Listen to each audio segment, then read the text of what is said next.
tal amigos televidentes? Bienvenidos a Profundidad, como siempre, tocando temas de interés. En esta ocasión vamos a hablar sobre el segundo año de gestión gubernamental y mayormente un año o estos 2 años pues, que han estado marcados por la pandemia del COVID-19.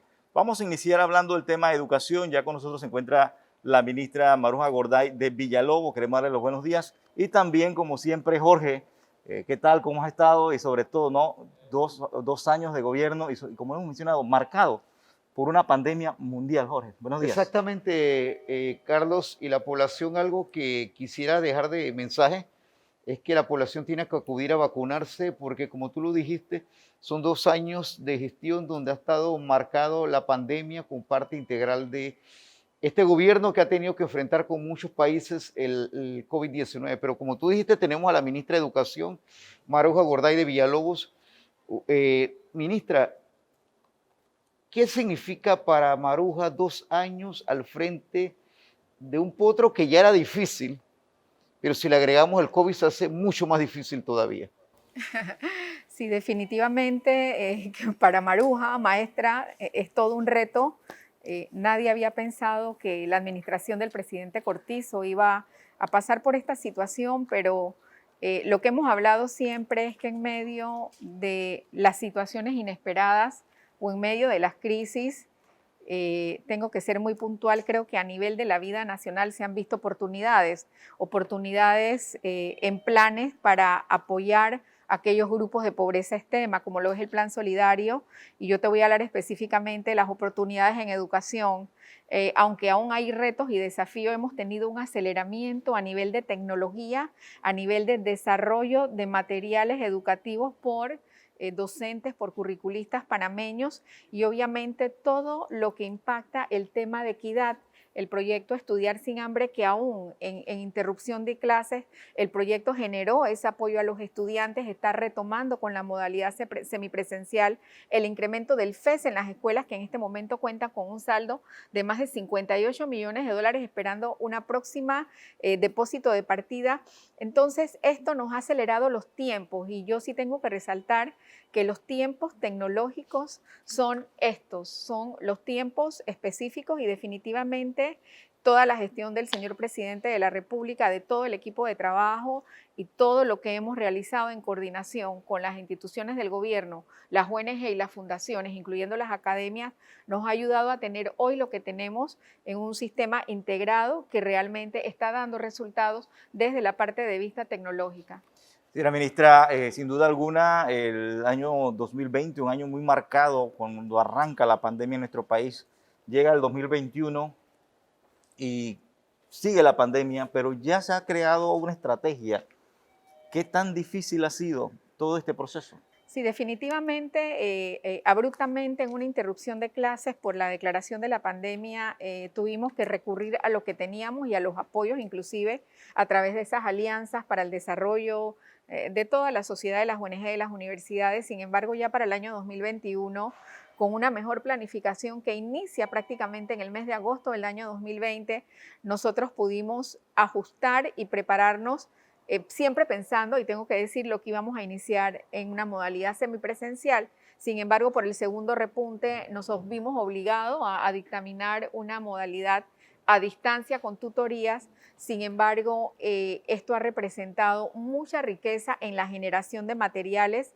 Yo puedo decirte que nosotros tenemos una gran cantidad de material colgado en nuestro portal digital que antes no recibía ni 100 visitas al mes. Ahora podemos tener hasta 47,000 visitas y una gran cantidad de descargas de material digital, el desarrollo de contenido de un currículo priorizado en concordancia con los derechos fundamentales de aprendizaje que vienen siendo los esenciales para ser promovido de grado los conocimientos básicos de un grado y todo el desarrollo desde la plataforma de Microsoft Office, que además de correos que antes eran 2,000, ahora son el 99% de docentes, que antes los estudiantes no reportaban y que ahora son más de 400,000. Sin embargo, desde la plataforma Microsoft Office tenemos más aproximadamente el 35% de interacción de la población de estudiantil. Yo te diría que el 40%, te puedo hablar de 1,9 millones de reuniones este año en el primer trimestre, de no sé cuántos millones de horas de video, o sea, todo sistematizado Y el mensaje es que aquello que hemos ganado a distancia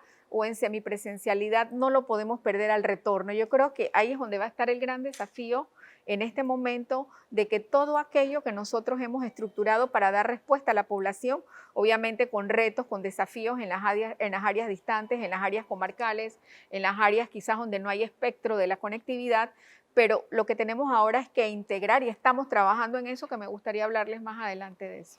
¿En qué nivel estamos? ¿Cuántas escuelas se han integrado? Y para el año 2022, 21, 22, ¿sí? ¿Qué se piensa y qué se espera del Ministerio de Educación? Bueno, nosotros en este momento, al día de hoy, nosotros tenemos el 35% de los centros educativos abiertos. Y de esos centros educativos abiertos tenemos aproximadamente 300 en modalidad semipresencial que a partir del 31 de mayo, tal cual lo solicitó y lo indicó el presidente, teniendo esa precisión de poder tener todo calculado y todo organizado de acuerdo a lo que establece el decreto de retorno semipresencial, de tener tus comités escolares, de tener tu protocolo, de tener inclusive el plan de retorno, porque una escuela en San Miguelito no va a tener el mismo plan de retorno que una escuela en un área rural o en una campiña o en una comarca, y sobre todo tener ese consentimiento de los padres de familia que ha sido muy positivo. Yo tengo que resaltar porque creo que ahí empezamos a generar confianza y sobre todo lo que hemos hecho y que fue una recomendación del presidente, lo que hemos hecho para hacer la apertura es la vacunación de los docentes, a diferencia de la mayoría de los países de la región donde la vacunación no fue una determinante para retornar a clase.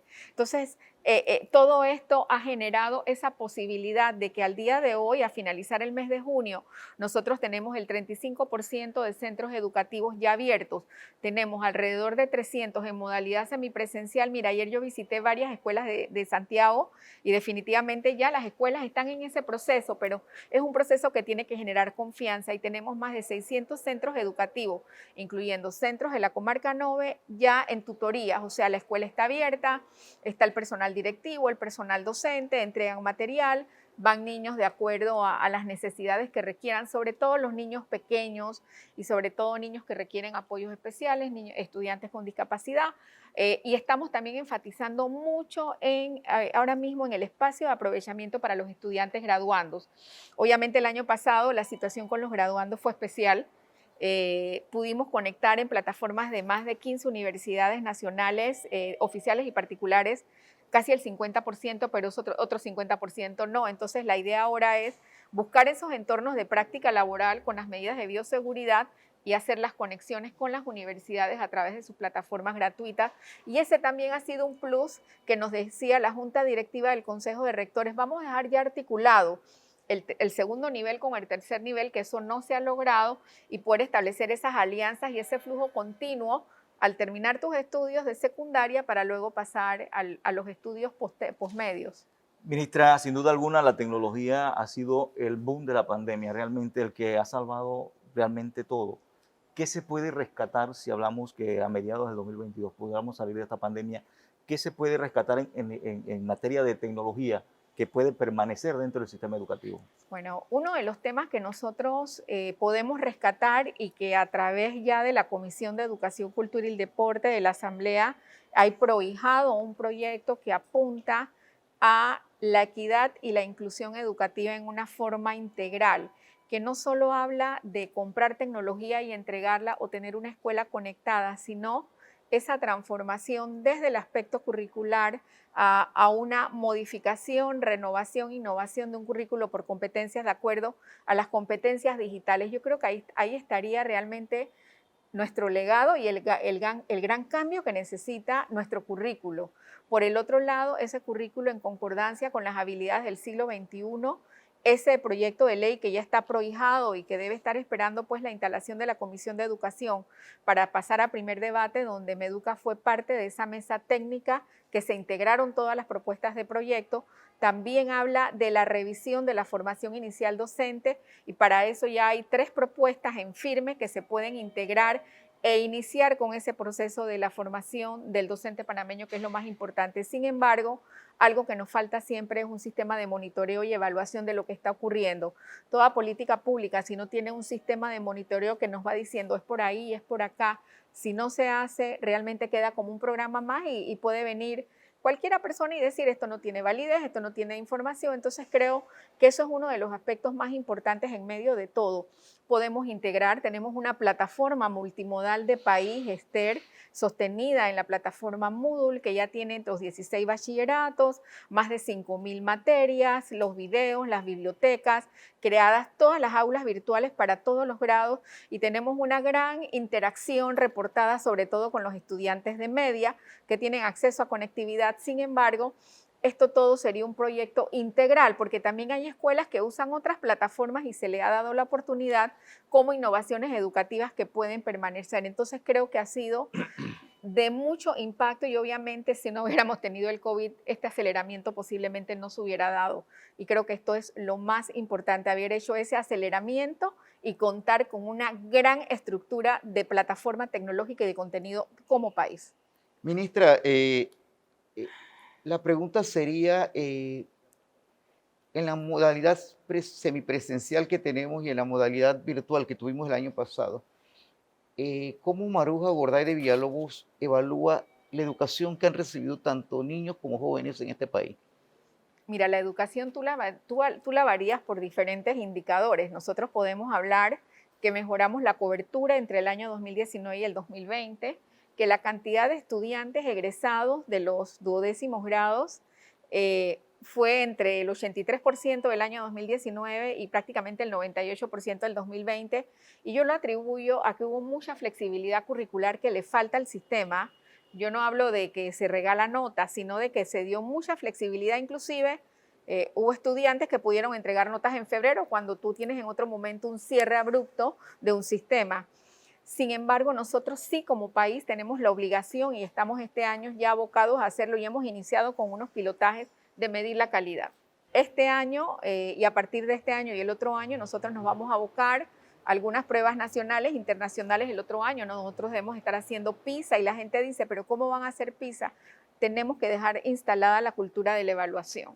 Lo que no se mide no se mejora y no puede realmente recibir una retroalimentación. Así que entraríamos a medir las competencias lectoras, el conocimiento de las matemáticas, los otros tipos de habilidades que se requieren sobre todo para esa interacción en el campo laboral y en las áreas de estudio. Pero si me hablas del rendimiento del año, nuestros indicadores mejoraron. Sin embargo, ahora nosotros sabemos cuando los niños están retornando que hay que reforzar mucho, sobre todo los primeros grados. Es vital el trabajo que tenemos que hacer como país y como sistema educativo con los niños de primero, segundo, tercer grado, áreas comarcales y nuestros estudiantes graduandos. Ministra, lamentablemente se nos agota el tiempo. Sí nos gustaría conocer ese mensaje a la población educativa, a los docentes, para mantener esa motivación en el sistema educativo luego de 2 años de gobierno en medio de esta pandemia. Bueno, yo le diría a nuestros compañeros docentes, el mensaje que les mandaría es que todos escogimos esta carrera por un compromiso, por una vocación con la humanidad, con el ser humano, y definitivamente a través de lo que uno puede hacer, tanto a distancia como en las aulas, puede cambiar la vida de una sola persona. Y en la medida que tú cambias esa vida, tú promueves una mejor calidad de vida, tú promueves una movilidad social y tú vas promoviendo esos cambios a través de tus entornos, de tus aulas, de tus lugares donde desarrollas ese proceso de enseñanza-aprendizaje para tener un mejor país. Yo les exhorto y yo les doy las gracias por ese gran esfuerzo que están haciendo, inclusive docentes que probablemente no conocemos y que sabemos que se arriesgaron, que cruzaron ríos, que subieron en lanchas, que pudieron trasladarse en helicóptero, regresar todo este año aún en medio de algunas situaciones climáticas, pero de alguna manera y de la forma más efectiva, la educación no se paró y siguió, y de ahí viene nuestro hashtag con CERTV y todo el equipo que trabajó Conéctate con la Estrella, que la educación no para. Creo que es lo más importante siendo la estrella de este gobierno.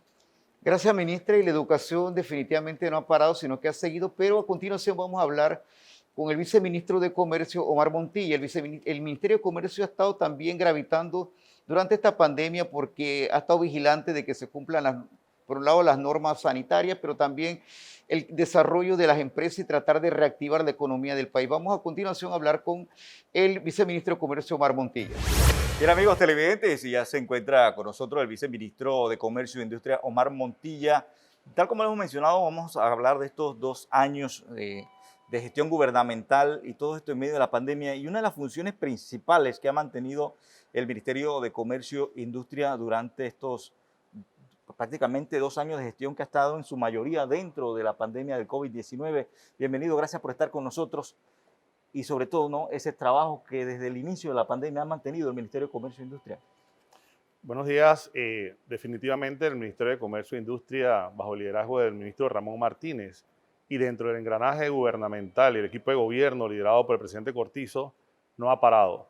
Nosotros nos hemos mantenido tanto en la parte de exportación y la parte del comercio interior, trabajando de la mano con todas las asociaciones, con todos los grupos organizados. De hecho, estamos nosotros complementando algunas disposiciones que nos ha dado la empresa privada para poder mitigar y poder aumentar la capacidad de crecimiento económico que necesita el país. Y estamos sentados en diferentes mesas con diferentes ejes temáticos en materia de turismo, recuperación económica y un sinnúmero de actividades para que esto dé como resultado que salgamos adelante. Panamá tiene la ventaja de que tiene la posición geográfica más ventajosa, el Canal de Panamá, los mejores puertos, y nosotros definitivamente con esto queremos decir que vamos a salir de la pandemia con signos positivos y con una recuperación muy rápida económica. Viceministro, ahora que usted menciona que se trabaja con ejes y mesas de trabajo, ¿cómo han quedado las conversaciones con la Cámara de Comercio posterior a que ellos presentaran alguna propuesta para reactivar la economía? Bueno, estamos sentados en la mesa, no solamente con la Cámara de Comercio, sino también con APEDE y con todos los grupos organizados. Y nosotros, de las 47 propuestas que ellos trajeron, nosotros ya teníamos 26 en marcha. Estas propuestas que ha traído la Cámara de Comercio y los otros grupos son complementarias a las acciones que venía ya teniendo el Ministerio de Comercio e Industria y también el Gobierno Nacional. Le pongo el ejemplo, nosotros hemos estado certificando las plantas de exportación, hemos estado organizando también a grupos de exportadores, hemos estado trabajando con la plataforma de inteligencia comercial y tenemos más de 20,000 usuarios que ya están exportando hacia otros destinos, más de 60 países, y con esto hemos parado esa importación desmedida que había en gobiernos anteriores y hemos entonces aumentado nuestra capacidad de exportación de productos no tradicionales y hemos estado llegando a mercados como China, hemos estado llegando a mercados como Estados Unidos, que antes era casi imposible, pero con las certificaciones de nuestras plantas hemos estado también cooperando con toda la agroindustria, los productores, y hemos estado entonces dándole la vuelta a que las personas nuevamente crean en el campo y haciendo ese trabajo en conjunto con el MIDA, el IMA y todas las otras instituciones que tienen que velar porque nuestros industriales, exportadores y también nuestra gente del campo pueda voltear nuevamente la mirada hacia el sector primario. ¿Cómo se ha mantenido el tema de las negociaciones de Tratado de Libre Comercio y también el tema de las exportaciones en medio de esta pandemia o en medio de estos 2 años de gestión que realmente, pues, en su principio de la pandemia frenó un poco de las actividades y negociaciones que se mantenían no solamente en Panamá, a nivel mundial? Bueno, nosotros en el primer trimestre del año 2020 llegamos a acuerdos comerciales con el Reino Unido. También hemos estado en conversaciones con Asia y otras áreas en donde Israel también, que no están mandando importaciones, sino que estamos aprovechando ese mercado para que nuestros exportadores lleven sus productos cárnicos, productos no tradicionales. Acaba de salir una publicación muy interesante en donde Israel ha cogido muy bien el tema de la piña y entonces estamos por eso dándole ese espaldarazo a nuestros exportadores para que sigamos creciendo como país y en el rubro de exportación hemos crecido alrededor del 43% de las exportaciones que se venían haciendo en gobiernos anteriores. Así que es sumamente importante, nuestros productores están tranquilos. El presidente Cortizo viene de ser productor, de trabajar el campo y nos ha solicitado tanto al MIDA, al MISI, que podamos darle esa protección a nuestros productores y también privilegiar entonces nuestras exportaciones en detrimento de las importaciones de medidas que se estaban dando antes. Casualmente, viceministro, la pregunta sería porque usted se refirió a las exportaciones que se están haciendo a mercados que antes no alcanzaban. Por ejemplo, hace una semana y tanto se publicó la imagen de las piñas que se vendían en los mercados de Israel. ¿Qué sensación siente el Ministerio de Comercio y qué sensación siente un país cuando esta noticia es casi como un logro de los productos nacionales nuestros en estos mercados? Bueno, como equipo de gobierno, como Ministerio de Comercio, nosotros nos sentimos muy halagados, muy positivos en medio de esta terrible pandemia que ha golpeado todos los cimientos económicos, sociales, políticos a nivel mundial, que Panamá, un país que de 4 millones de habitantes, esté exportando a estos mercados tan grandes, es sumamente importante para nosotros. Lo que sí debemos replicar mucho esto para que la población también se sienta de la misma manera, de que podamos nosotros impulsar esas exportaciones y que podamos nosotros tener la creatividad de poder seguir apoyando a nuestros industriales, a nuestros exportadores. Y de esta manera quiero decir también que tenemos el mejor café del mundo, el Geisha, que también se está exportando a destinos y que es el mejor pagado en el mundo. Nosotros tenemos el proyecto más ambicioso que hemos podido lanzar en el Ministerio de Comercio e Industria, que es la agroindustria competitiva, en donde 100 MIPYMES de la micro, pequeña y mediana empresa la hemos estado capacitando en una alianza con Senacid, con la tecnológica, con los centros de competitividad, para que nosotros podamos entonces darle ese espaldarazo y ese valor agregado que necesitan nuestros agroindustriales, lo tengan y también el financiamiento para que sus plantas puedan crecer y no solamente atiendan el mercado nacional, sino que también podamos seguir exportando este Gustavo Café y también otros productos que salen de la campiña nacional y que están impactando en otros países. Bien, hay otro tema también importante, el tema de la reactivación económica, el trabajo que ha realizado el MISI para la apertura del comercio local, claro, con todas las medidas y requerimientos necesarios para que se mantengan las medidas de biodiversidad. Sí, nosotros... Bioseguridad, corrijo. Es correcto, bioseguridad. Nosotros a través de la plataforma Panamá Emprende, curiosamente en medio de la pandemia se han mantenido creciendo la cantidad de avisos de operaciones versus la cantidad que se han ido cancelando. Esto quiere decir que muchos emprendedores, muchas personas que de una u otra manera han incursionado en el ámbito comercial, han generado nuevos avisos de operaciones sumamente importantes. Cuando hacemos el comparativo entre las cancelaciones y los nuevos avisos de operaciones, es sumamente importante decirlo.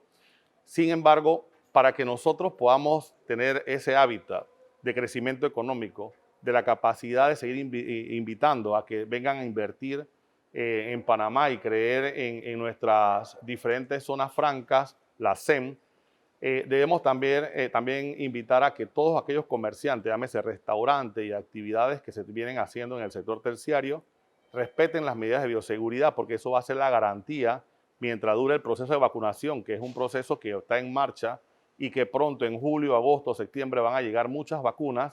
Nosotros debemos decirle al mundo, Panamá es el mejor país para que usted pueda venir a invertir. Entonces es una tarea de todos, de la población, del gobierno, de los empresarios, y hacemos ese llamado de atención solamente porque sí hemos salido a diferentes operativos en conjunto con Mitradel y el MINSA y nos hemos encontrado con un desorden, no en todos los comercios, pero sí en algunos. Entonces sí necesitamos que haya otras actividades del bloque 6 que se puedan reactivar para que siga ese crecimiento económico y la generación de nuevas fuentes de empleo. Viceministro, usted habló hace un rato de que las exportaciones nuestras crecieron 43%. Para el panameño común, ¿qué significa eso? ¿Qué significa en dinero? ¿Qué significa en movimiento comercial del país y crecimiento del país? Bueno, significa que en la medida de que nuestro crecimiento en el área de exportación siga creciendo, va a haber mayor cantidad de fuentes de empleo, se van a ir reactivando actividades, se generarán nuevas plazas y lo más importante, créanlo, que cuando cuantificamos eso en millones, es una suma importante. No te voy a dar la suma en este momento porque eso es variante, y hay muchos rubros que están creciendo a la vez.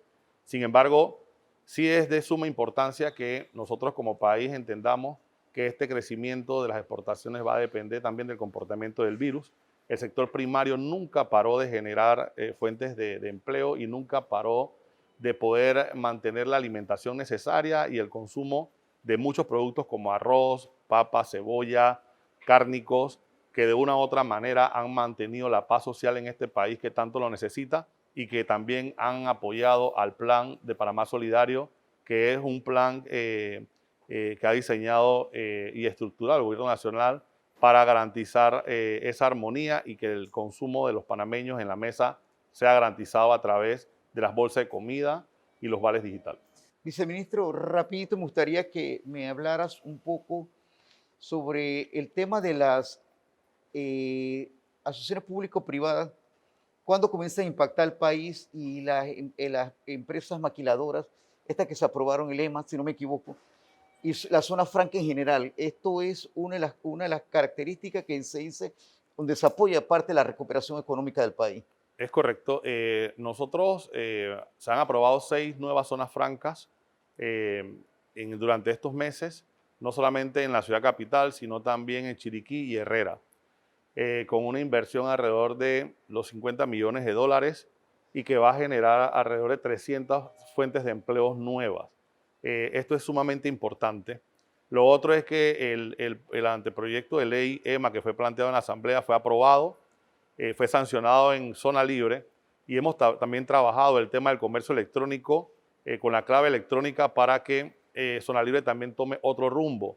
Entonces hemos estado trabajando en diferentes variables para ese crecimiento económico y créalo, Panamá se va a recuperar muy rápido, nosotros no vamos a dejar de trabajar en conjunto con todas las otras entidades gubernamentales para que ese crecimiento se dé de una manera ordenada y que pueda permear no solamente en la ciudad capital, sino que también llegue al interior de la República. Viceministro, muchas gracias por estar con nosotros y sobre todo, ¿no?, y tratando este tema de 2 años de gestión gubernamental. En breve vamos a conversar también en cuanto a materia de cultura, lo que se ha hecho durante estos 2 años. Ya con nosotros en breve estará el ministro de Cultura, Carlos Aguilar. Tenemos con nosotros al ministro de Cultura, Carlos Aguilar, que casualmente el 15 de agosto cumple 2 años el ministerio de su creación o de su puesta ya en ejecución con la ley sancionada por el presidente de la República, Laurentino Cortizo. Quisiera preguntarle, ministro, usted pasó de ser un ministro popular, que todo el mundo lo opaba, lo quería, a una protesta singular durante el año, parte del final de año y este año inicialmente. ¿Cómo define el ministro Carlos Aguilar esta situación? ¿Cómo se siente un hombre que ha tenido una trayectoria en los medios de comunicación y en la vida pública bastante intachable? Bueno, sí, bueno, saludo a todos y gracias por esta oportunidad. Yo no sé si era un ministro popular, pero lo que sí te puedo decir que nuestro ministerio desde el inicio ha estado trabajando con todos los gremios del sector cultural. El sector cultural lo componen 43 subsectores y todas las semanas, los martes y los jueves, los gremios que representan a los artistas se reúnen en el Ministerio de Cultura y hemos avanzado un montón de trabajo.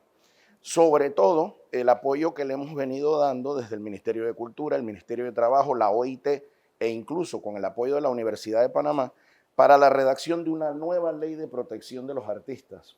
Luego de que se creó el Ministerio de Cultura y que lo logramos en 45 días, que era una promesa del presidente Laurentino Cortizo y que se cumplió en los primeros 45 días de la administración del gobierno del presidente, pasamos entonces a la etapa de consulta de la Ley General de Cultura, en donde recorrimos muchas provincias y se tomó en cuenta la opinión de la gente. Llegó la pandemia, no pudimos seguir haciendo los recorridos, se hicieron las consultas virtuales y también hubo una gran participación de otros sectores, folcloristas, artesanos, gente de todos los rincones del país que han estado dentro de las acciones que hemos tomado.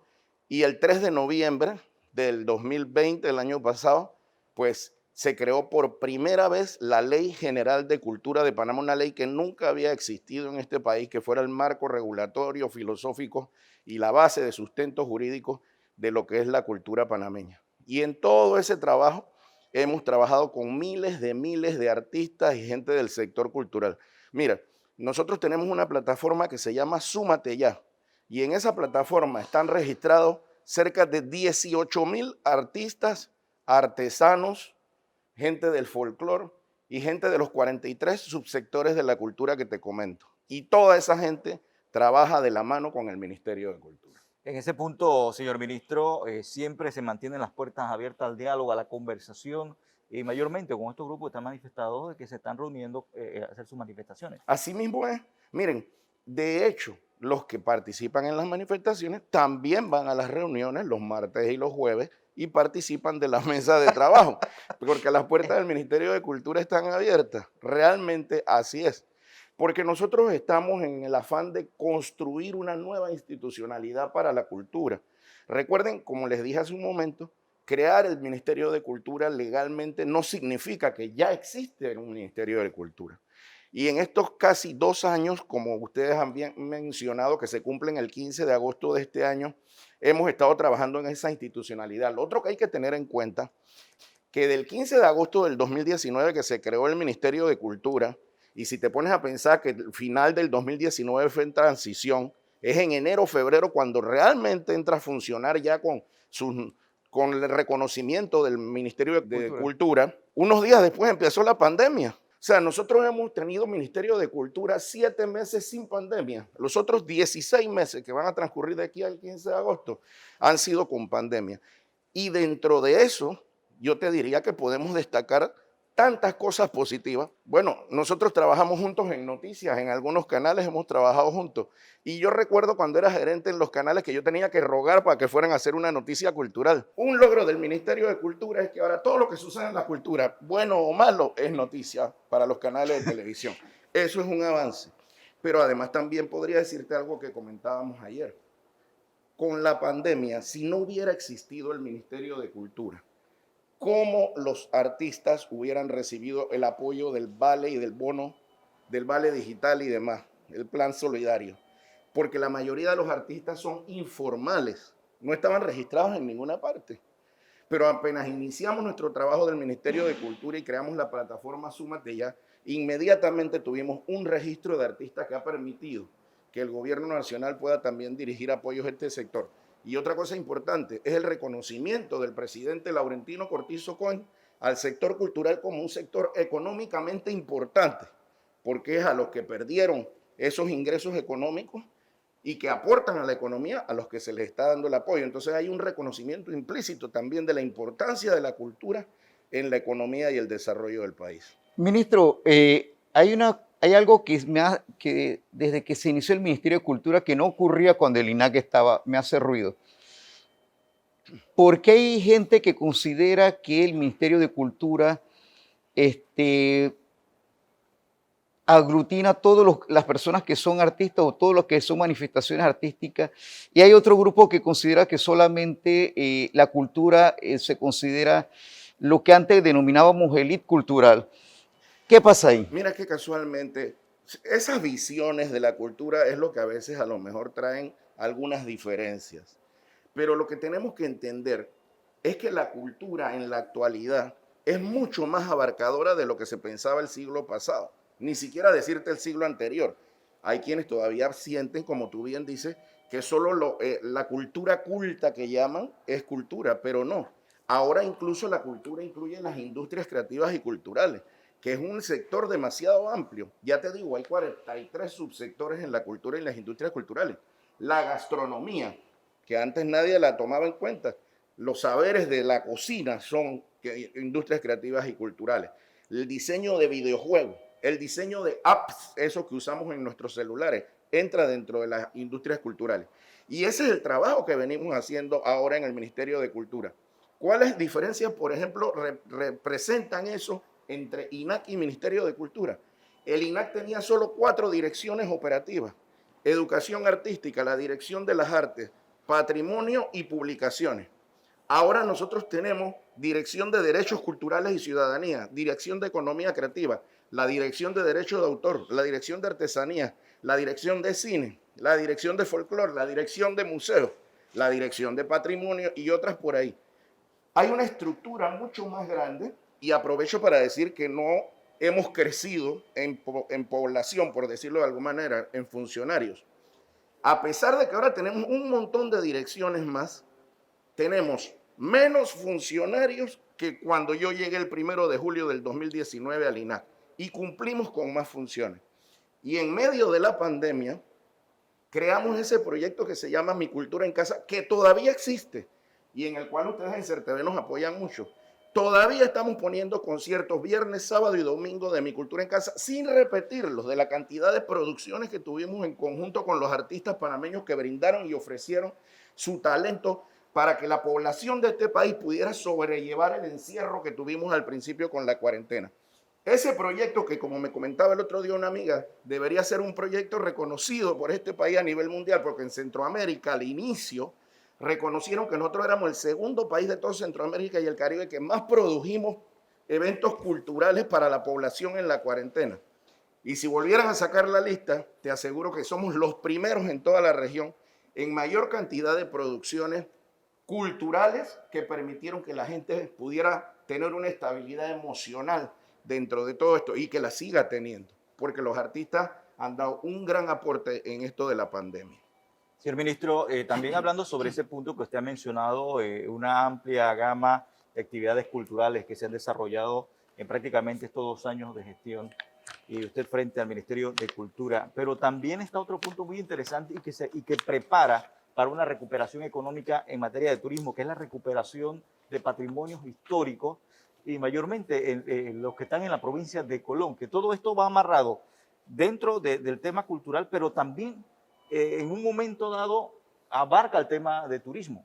Así mismo es. Mira, hay un proyecto grande con el apoyo del BID de rescate del patrimonio cultural y natural del país. El componente que tiene que ver con el patrimonio cultural, como efectivamente dice, y que ya iniciamos a ejecutar. Este es un préstamo que viene desde el 2016-17, pero no se había ejecutado nada. Y nosotros hemos empezado a ejecutarlo. Ya están haciéndose los trabajos de restauración de la aduana de Portobelo. Ya están los trabajos de restauración del fuerte de San Lorenzo. Ya estamos en la restauración del Museo Reina Torres de Araúz, que es parte de todos esos proyectos. Ya estamos a punto, estamos esperando solo la objeción del BID para levantar los actos públicos de los 4 fuertes también que tiene el área de Portobelo. Este es un trabajo además interinstitucional que estamos haciendo con otra serie de ministerios, como el Ministerio de Obras Públicas, que tiene todo un tema de vialidad en todos estos lugares, en Sherman, en Portobelo y demás, como el MIBIOT por los temas de los planes de ordenamiento territorial, con ANATI, porque estamos viendo los terrenos y los títulos de propiedad de la gente, es parte del componente. Todo ese rescate de ese patrimonio, que además incluye otros museos en el país que también hemos venido rescatando, porque el Ministerio de Cultura tiene 18 museos bajo su administración y los 18 estaban en mal estado. Ya el año pasado logramos rescatar 4 y en este año estamos trabajando en 4 más, uno de ellos el Museo de Ovaldía en David, que tenía serias afectaciones. Y poco a poco, ese rescate de ese patrimonio conlleva muchas cosas. En el caso de los patrimonios monumentales, una razón fundamental para hacerlo es que nos saquen de la lista de patrimonio en peligro. No podemos perder la categoría de patrimonio de la humanidad de esos sitios. Y la otra, como bien dices, es toda la actividad y activación cultural turística que va a haber en esos lugares, que va a generar empleo. Con la población siendo beneficiario de eso, porque parte de los componentes del préstamo del BID que estamos ejecutando no es solamente restaurar las piedras, por decirlo de alguna manera, sino incluye las industrias creativas, capacitación para los emprendedores, fondos no reembolsables. Ustedes supieron que el año pasado y este año estamos capacitando capacitamos a 1.200 emprendedores creativos en todos los territorios del país. De esos 1.200 quedaron 300 preseleccionados que siguieron en una segunda vuelta y de ahí un jurado va a decidir los 100 proyectos más notables de estos 1.200 que iniciaron, y a esos 100 proyectos a todos se les va a repartir $1 millón distribuido entre ellos dependiendo de cómo sea el proyecto para que esos 100 proyectos puedan iniciar. Muchos de estos proyectos están en el área de Portobelo, de Chagres, están en las áreas alrededor de esos lugares que estamos restaurando, porque la idea es que la población se vea beneficiada de toda esa afluencia turística que está llegando. Y durante la restauración con el Ministerio de Trabajo estamos en lo que se llama empleabilidad comunitaria. Es la gente de la comunidad la que trabaja en esas restauraciones, se capacita para después darle mantenimiento a los sitios y que dentro de 10 años no tengamos que hacer otro préstamo millonario para poder restaurar nuestros bienes patrimoniales. Yo quisiera preguntarle, ministro, usted ha mencionado varias veces al BID y me toca la parte un poquito difícil, ¿no? Se ha cuestionado el préstamo que usted dijo que venía desde 2016 de 240. No, son 60 y tantos millones. 60 Una parte millones. la tiene el Ministerio de Ambiente, nosotros nos Ok, toca 40 pero y se ha tantos cuestionado millones. eso. En realidad, explíquenos bien qué ha pasado ahí con ese tema. No, mira, el BID tiene su metodología de trabajo y de cómo se ejecutan los préstamos. Incluso en los últimos actos públicos, cada acto ha tenido 9 pasos. Cada vez que tú das un paso, tienes que mandarlo al BID para que ellos también verifiquen y revisen y digan si están de acuerdo. Y así ha sido con todos los actos públicos, lo que se llama la no objeción. La semana pasada, por ejemplo, se entregó un acto sobre temas de comunicación que la gente preguntó, ¿por qué comunicación? Les explico por qué comunicación. Exacto. Eso no es para ir a decir que el ministro es lo máximo o no es lo máximo. Ese tema de la comunicación tiene más bien un componente comunitario, lo que te estaba hablando. En Portobelo, para poder realizar toda la restauración, la comunidad de Portobelo se va a ver afectada de alguna manera porque hay que movilizar gente. Hay una porque- intervención. Exacto, es una intervención dentro de un lugar donde viven personas. Y nosotros abrimos hace 2 semanas una oficina de comunicación en Portobelo en donde la población puede llegar a preguntar, a quejarse, a poner sus dudas y saber qué es lo que está pasando con el proyecto, por dónde esto, en qué se está gastando el dinero. Y ese préstamo del BID tiene el componente de comunicación masivo para saber cómo va el proyecto y cómo se está invirtiendo el dinero, pero también tiene el componente de la participación ciudadana y de eso se trataba ese proyecto. Ahora mira, los préstamos con el BID, y el BID ha sido realmente una institución que nos ha apoyado mucho desde la creación del Ministerio de Cultura, que no solo los préstamos, ellos nos han apoyado con fondos no reembolsables para realizar, por ejemplo, la reglamentación de la ley de cultura y de la ley que creó el ministerio, y para otro montón de cosas de industrias creativas nos han conseguido fondos no reembolsables para los temas de reactivación del casco antiguo y de patrimonio vivo, porque el BID realmente, y nos lo ha hecho saber por escrito incluso, está confiando y está convencido de que estamos ejecutando el préstamo bien. También que la semana pasada, que surge esto que tú me preguntas, al final de la semana, el jueves, el BID nos envió una notificación que nos ha seleccionado como el ministerio ejemplo de eficacia, agilidad y transparencia para ejecutar sus préstamos. Y vamos a competir a nivel de todos los países que componen el sistema del Banco Interamericano de Desarrollo. Y el Ministerio de Cultura va a representar a Panamá y esperamos ganar ese concurso internacional. Porque el BID, la representación en Panamá, realmente está muy complacida con el trabajo que hemos hecho el equipo del Ministerio de Cultura. El próximo mes de agosto se cumple 2 años de su gestión frente al Ministerio de Cultura. ¿Y cuáles son sus conclusiones? Bueno, en 2 años hemos trabajado mucho. Estos 2 años, como les digo, 16 meses para nosotros han transcurrido en pandemia. A pesar de eso, hemos logrado grandes avances. Ya el presidente entregó la orden de proceder para la creación del sistema de información cultural. Eso es una herramienta muy importante para saber a qué se dedica quién de la cultura y de las industrias creativas en cualquier rincón del país, quiénes necesitan apoyo económico, quiénes necesitan más capacitación, cuáles son sus necesidades, cuáles están más avanzados. Y luego de ese sistema de información cultural ya estamos por cerrar un convenio con la Contraloría, el Instituto Nacional de Estadística y Censo, para tener la cuenta satélite de la cultura que nos va a permitir saber cuánto le aporta la cultura al Producto Interno Bruto del país, con la finalidad de que la gente que aún todavía siente que poner plata en la cultura es botar el dinero o es gastar, se dé cuenta que es inversión y que el retorno es mucho más grande a través de la cultura en el movimiento económico. Todos estos avances y todo el trabajo que se ha logrado, el ministerio ya tiene un manual de funciones, un manual de procedimientos, tiene un organigrama ya, todo esto reconocido por el Ministerio de Economía y Finanzas. Adicionalmente, el trabajo que ha hecho cada dirección. ustedes podrían invitar a los directores de cada área, derechos de autor, economía creativa, patrimonio, el que quieran, sobre todo directoras, porque tenemos más mujeres que hombres en puestos directivos en el Ministerio de Cultura, y te aseguro que cada uno de ellos les hace un programa de 1 hora. Y ese es el esfuerzo que como equipo, que si hay un gran logro que yo podría decir que hemos tenido, gracias al presidente de la República, que nos ha permitido formar un buen equipo de trabajo, es el equipo de personas que está trabajando en este primer Ministerio de Cultura, que va a dejar las bases sentadas para que este ministerio dure para los panameños y panameñas por el resto de la vida.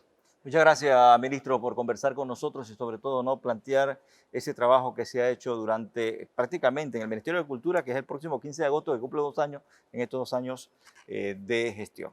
Amigos televidentes y Jorge, vamos también a conocer el trabajo que se ha hecho a través del Ministerio de Salud durante estos 2 años de gestión, así que más adelante vamos a estar conversando también con el titular de esta cartera. Ya lo encontramos con el ministro de Salud, Ilio Francisco Sucre. Ministro, al cumplirse 2 años de gobierno, el ministerio que ha estado en el foco de atención del panameño es el Ministerio de Salud. ¿En qué nivel de la pandemia nos encontramos? ¿Cuáles son los riesgos que pudiéramos tener de no mantener un comportamiento correcto de los panameños? Es un hecho que estamos entrando en una tercera ola. Esa tercera ola, hasta ahora el gobierno nacional ha logrado minimizar el impacto de esa tercera ola, trabajando tanto a través de la trazabilidad y de lo que es la misma mitigación y contención, como también, por supuesto, estratégicamente vacunando a las poblaciones que más pudieran ser afectadas. Eso nos lleva a que esa tercera ola no haya provocado un gran impacto. Y es lo que aspiramos a seguir manteniendo. Y las estrategias nuestras a seguir están basadas en seguir trabajando en esas 2 vías, principalmente. Ahora, recordemos que el gobierno nacional, a través del Ministerio de Salud, ha atendido la pandemia con 7 pilares estratégicos desde que comenzamos. De esos 7 pilares, lógicamente, lo que se ven, los más visibles en estos momentos, son 1, la de promoción y prevención, que es a través del equipo de promoción y prevención del Ministerio de Salud, el equipo de comunicaciones de Presidencia y el equipo de comunicación del Ministerio de Salud. Y las otras 2 más visibles son precisamente la trazabilidad y la estrategia de vacunación que está contemplado dentro de lo que es la prevención de la enfermedad. La vacunación, ¿cuál es el proceso que ha seguido? ¿La gente se va a vacunar, no se va a vacunar? Hagamos un llamado al panameño común y corriente. Como decía hace un momento, la vacunación es uno de los pilares importantes ya en esta etapa de la pandemia. Nosotros podemos seguir trabajando con el resto de los pilares, pero eso solamente nos va a ayudar a mitigar y a contener en algunos lugares del país, según las estrategias que vaya utilizando el Ministerio de Salud y el Gobierno Nacional a través del Ministerio de Salud. Sin embargo, en este momento la clave del asunto está en vacunarse. Mientras más rápido nosotros vacunemos a la población, a un porcentaje importante de la población, más tranquilidad vamos a tener. Y no solamente tranquilidad a nivel personal o a nivel gubernamental, sino también más tranquilidad económica. Tenemos que entender que la situación de la pandemia nos pega a todos, de manera individual, al individuo, a su familia, pero también golpea al país, tanto al sistema de salud como al sistema económico del país. Mientras no vacunemos un porcentaje importante de la población mundial, se va a ir dando con más frecuencia el crecimiento y aparición de nuevas variantes. Necesitamos meterle un freno al virus. Muy posiblemente se van a dar nuevas variantes, pero mientras más estemos vacunados, más vamos cortando esa cadena de virus, de contagiados y de nuevas variantes. En ese punto, señor ministro, en el tema de las variantes, ¿qué tan efectivo está respondiendo la vacuna a este tipo de variantes que se están dando? Y segundo, ¿cuándo considera usted que Panamá ya podría tener o hablar de un 50, un 60% de la población? Claro que se aspira a un 80%, pero ya manteniendo más del 50, 60% de la población vacunada. Todo esto va a depender en realidad de la cantidad de vacunas que nos hagan llegar al país. El gobierno nacional tiene un equipo que se dedica exclusivamente a mantener comunicación permanente con las casas hacedoras de vacunas, de tal manera de poder presionar de manera permanente y que nos vayan llegando cada vez más cantidad de vacunas. Nosotros quisiéramos decir que ya para fin de año nosotros hemos de tener la cantidad de personas que se necesita para lograr una inmunidad de rebaño, que es la que le daría tranquilidad al país y nos llevaría un poco a todos los panameños a poder ir pensando en regresar a esa normalidad. Pero tendremos que entender que dependemos de la cantidad de vacunas que nos llegue. Nuestra planificación nos lleva a aspirar a que ya a finales de año nosotros tengamos ya una población suficiente para hablar de una inmunidad de rebaño. O sea, estamos hablando por encima del 70%. Ministro, por mi parte, para cerrar un poco el tema del COVID, el tema de cuánto se ha invertido, cuánto el gobierno, porque es un tema interesante para que la gente entienda que el tema de salud ha ocupado quizás parte de la importante de la economía nuestra. ¿Cuánto se ha invertido en vacunación con las 2 vacunas que se mueven en Panamá? Bueno, mira, lo que está dispuesto para invertirse en materia de vacunas, según la contratación de que hemos hecho, es más de $100 millones, ¿no? Cantidad sumamente importante. Pero con respecto a lo que es la salud de la población panameña, el presidente ha sido muy claro. Para él, lo importante, como para el Ministerio de Salud, es precisamente la salud de la población y no se van a escatimar gastos en lograr resultados lo antes posible para el país y minimizar rápidamente la cantidad de muertes que se pudieran estar presentando en los meses que pasaron y en los meses venideros. Señor ministro, aunque tal como ya se ha mencionado, no todo es COVID. Hay enfermedades que han quedado, quizás muchas personas no han asistido a los centros hospitalarios a darle seguimiento a su tratamiento, otros quizás a sus dolencias, desconocen de qué están padeciendo. ¿Cómo se está llevando por parte del Ministerio de Salud también ese tipo de estrategia para darle seguimiento a las otras enfermedades que estaban antes del COVID en nuestro país? Sí, mira, dentro de nuestra administración precisamente uno de los pilares, de esos pilares que yo le he mencionado al principio del programa, uno de los 7 pilares, es el regreso a la normalidad. Ese regreso a la normalidad, si bien tiene que ver con la parte social, tiene también que ver cómo se maneja un balance con la parte económica, tiene mucho que ver con lo que es la parte de la salud. Lógicamente, esta pandemia agarra al mundo entero, sorprende al mundo en su comportamiento, complica totalmente todos los sistemas de salud y lleva inclusive a tomar decisiones, tanto por parte de salud como por parte de la población, donde se disminuye drásticamente en un momento determinado la atención primaria a la salud. Lógicamente, la prioridad en esos momentos era salvar vidas, atender las urgencias y por lo tanto entonces establecer mecanismos y estrategias que pudieran ampliar no solamente la atención de esos pacientes, sino también las áreas de atención, porque cada vez teníamos más pacientes. Ahora bien, por parte de la población también hubo cambio en su mentalidad.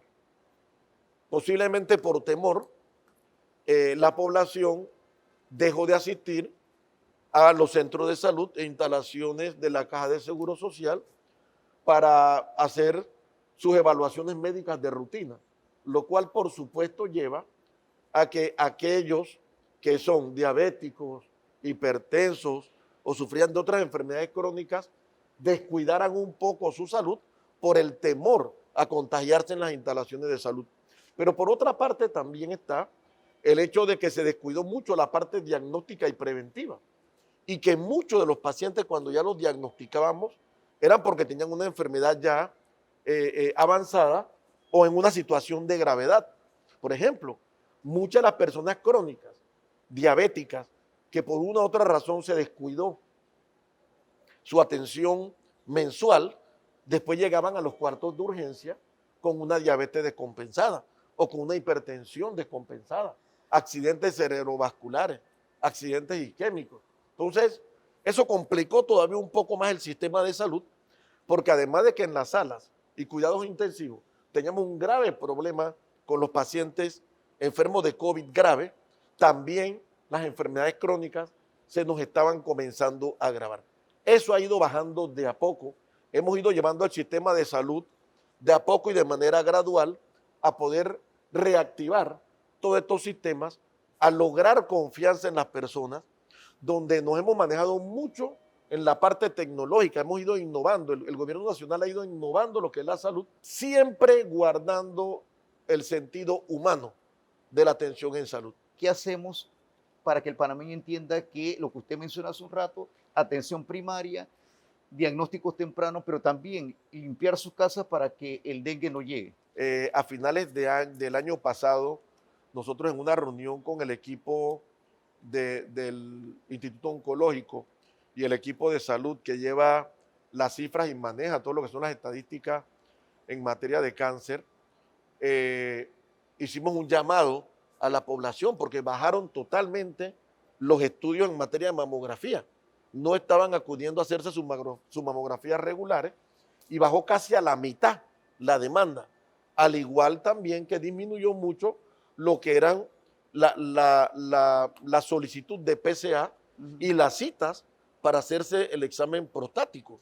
Entonces, esto nos preocupó mucho y comenzamos también, inclusive conversamos también con Provicida, que tuvimos una reunión ahora a principios de año, donde también las pruebas para SIDA disminuyeron casi a la mitad, cosa que nos preocupó mucho y estamos trabajando con todos estos equipos en materia de lo que son las atenciones de este tipo de enfermedades para que no nos descuidemos. El Ministerio de Salud regular hemos ido reforzándolo lógicamente, las batallas de siempre, lo que es la malaria, lo que es el dengue. En estos momentos la región metropolitana ha presentado brotes y aumento en la cantidad de casos de dengue y tenemos todo operativo. Casualmente en Veracruz tenemos un operativo del personal de salud atendiendo el área de Veracruz. Asimismo como otras regiones. Nuestros equipos se mantienen de manera permanente y nosotros estamos vigilantes a todas estas enfermedades. Ahora, se nos hace un poco compleja la vigilancia en algunas áreas en donde no se acepta mucho la presencia del Ministerio de Salud. Nosotros queremos pedirle a toda la población que recordemos que el problema de salud no es solamente el COVID-19, son todas las otras enfermedades, las enfermedades crónicas y las otras enfermedades que son infecciosas, como estuvimos hablando, por ejemplo, el dengue. Hay que mantener nuestros predios limpios. Ahora está lloviendo, comienza a acumularse nuevamente agua en las marquesinas, en la basura que tenemos en el patio, en los juguetes, en los platos de las mascotas. Esa agua se quedan allí estancadas y lo único que estamos ayudando aquí es a que proliferen nuevamente el mosquito del dengue y que podamos contagiarnos a nosotros o a nuestros vecinos. Ministro, lamentablemente se nos agotó el tiempo. Vamos a quedarnos con ese mensaje de no bajar la guardia, no solamente con el tema del COVID-19, también tenemos que hacerle frente a otras enfermedades que se mantienen ahí vigentes y que no podemos descuidarnos. También queremos agradecer la participación del día de hoy en este programa de 2 años de gestión gubernamental de la ministra de Educación, Maruja Gorday de Villalobos, que también conversó con nosotros temas muy importantes, el viceministro de Comercio e Industria, Omar Montilla, también el ministro de Cultura, Carlos Aguilar, y como último tema que hemos tratado en el día de hoy, el tema de salud, muy importante durante estos 2 años de gestión, porque prácticamente ha acaparado mayormente esta gestión de gobierno del presidente Laurentino Cortizo. Recordando las medidas de bioseguridad y lo esperamos en la próxima emisión.